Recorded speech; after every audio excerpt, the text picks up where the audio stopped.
Okay, so welcome to part 2 of this video. This should be lesson 10, and in this one we're talking about how do you determine what to buy and what to make. You make or buy decisions. Now there's a blanket rule to this, and the blanket rule is you keep in-house your core business and you outsource non-core business. But the question is, how do you determine your core business and your non-core business? And to help you understand this, let me take the example of JQuat. Now, JQuat has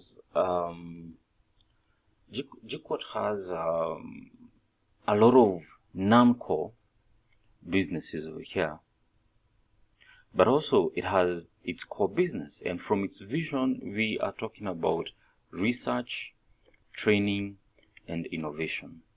What this means is every other thing that does not fall under research, does not fall under training, does not fall under innovation is or should be outsourced by using this rule over here.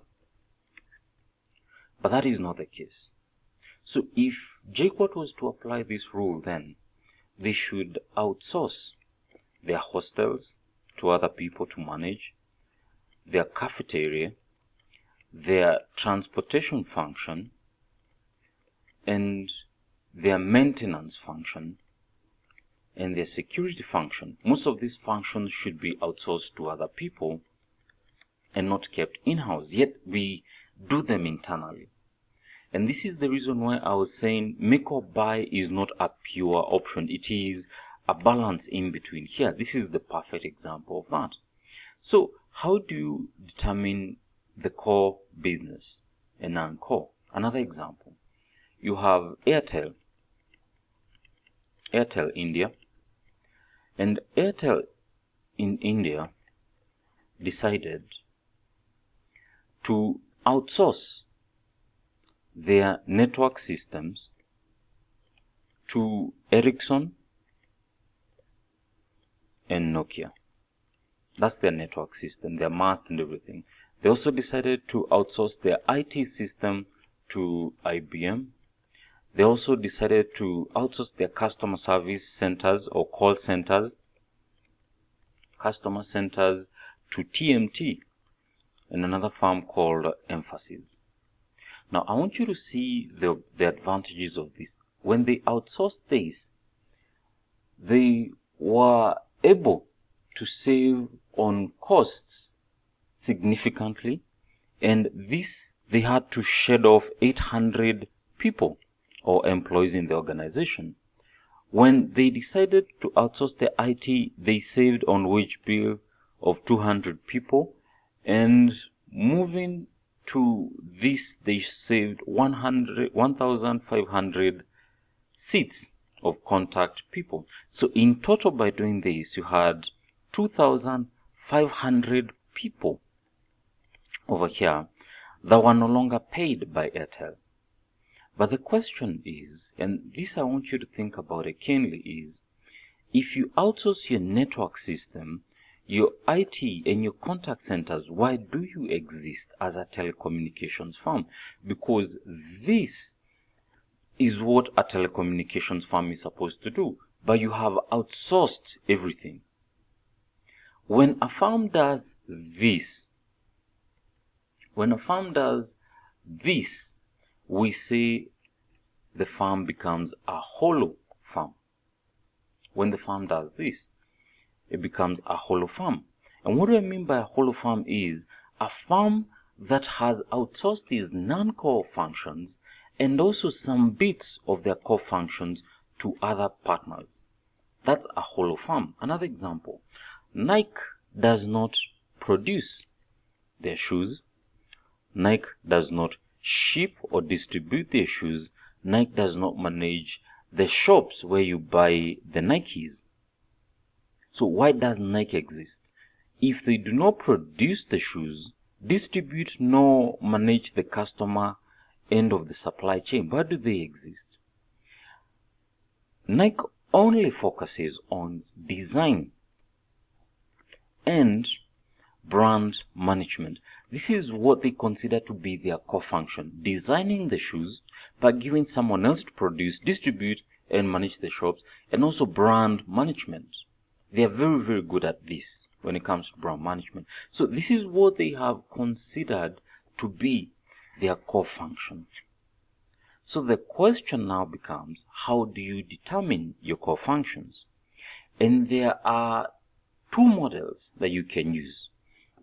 The first model is what you call the product architecture model. I'll repeat, product architecture model. The second one is what you call the business process route model. I'll repeat, this is the product architecture model, and the second one is the business process route model. Now let's start with the product architecture model. Under the product architecture model, let me brighten this a bit. Under the product architecture model, it assumes the product is tangible. It's a hard product. I can see this product. It is product 1, 2, 3, for example. Okay, that's a weird example. It's a laptop. That's a hard product. It's a car. That's a hard product. It's a table. That's a hard product. It's a TV. That's a hard product. It's a washing machine. That's a hard product. That is what this model assumes.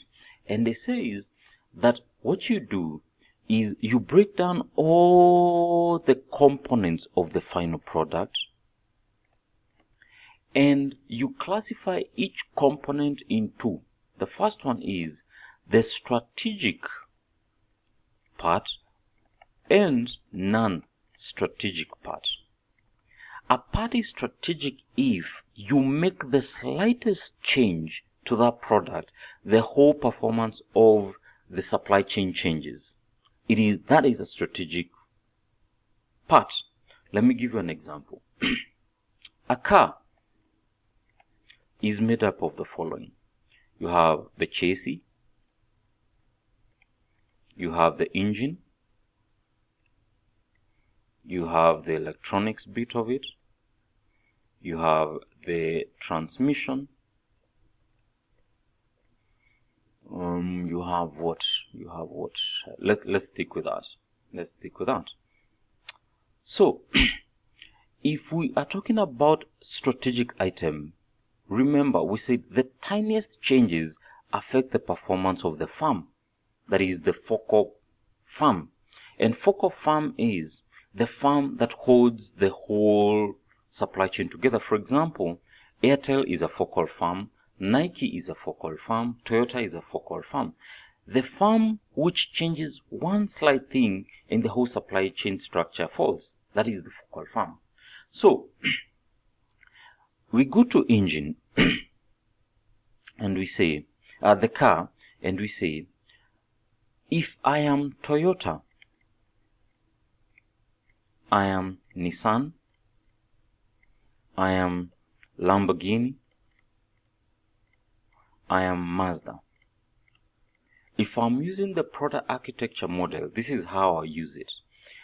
What is the core function or core competitive advantage for Toyota? It is efficiency. And efficiency comes from the engine. So the most strategic important part here is the engine, not the electronics, not the transmission, not the chassis. And therefore, you will find they will outsource the transmission, electronics, and chassis to other partners. If you go to Nissan, the most important part of the car is the transmission. Over here. If you go to Lamborghini, it's engine, everything. So this here, the whole thing is important to them. If you go to Mazda, it's chassis or the look of the car, basic feel of the car. So you can see by using this model, Toyota is keeping the engine bits in-house and outsourcing this. So the decision rule for the product architecture model is you keep the strategic part in-house. In other words, produce them yourself and outsource the non-strategic parts. That means if you even go to the engine and some bits are not important, you outsource them. If they're non-strategic, you outsource them and you get them from other suppliers. That means for Toyota, keep engine, outsource the rest. Nissan, keep transmission, outsource the rest. Lamborghini, produce everything. Mazda, keep the chassis and design of the product, the body of the car, outsource the rest. Now, there is a catch. There are certain scenarios where you will have outsourcing of strategic parts. For example, Tata deals with diesel engines, but diesel engines are changing too frequently. So what Tata did is they decided to outsource their most important bit, which is the diesel engine, to Fiat. But they decided to keep the architectural knowledge of that product with Tata. In other words, using patents and protections. Tata bought the engine from Fiat, and Fiat decided to supply them. Now, the catch here is, if you are outsourcing that product from your competitor, chances are high they can produce that engine. So you must protect the intellectual property of that engine or that engine technology, so that if they were to ever replicate it, then they are going to be in problems in terms of legal suits and what have you. This is an example of strategic outsourcing. You're outsourcing the strategic part to another person. Another example, Xbox is owned by Microsoft, but Microsoft is a software company. So they decided to produce a hardware product, we need to bring in another party. Now, bringing in another party means using a company called Flextronics. Now, Flextronics is a company owned by Sony. Sony is the owner of PlayStation, which means that you are outsourcing a very strategic part to your competitor. But this can work if you protect the architectural knowledge. In other words, you tell them that if you produce your products using our technology, we will sue you for that. And that is why we never heard of legal suits, Flextronics being sued by Xbox at any point because of preserving the architectural knowledge. So in the next video, I'll be talking about the business process.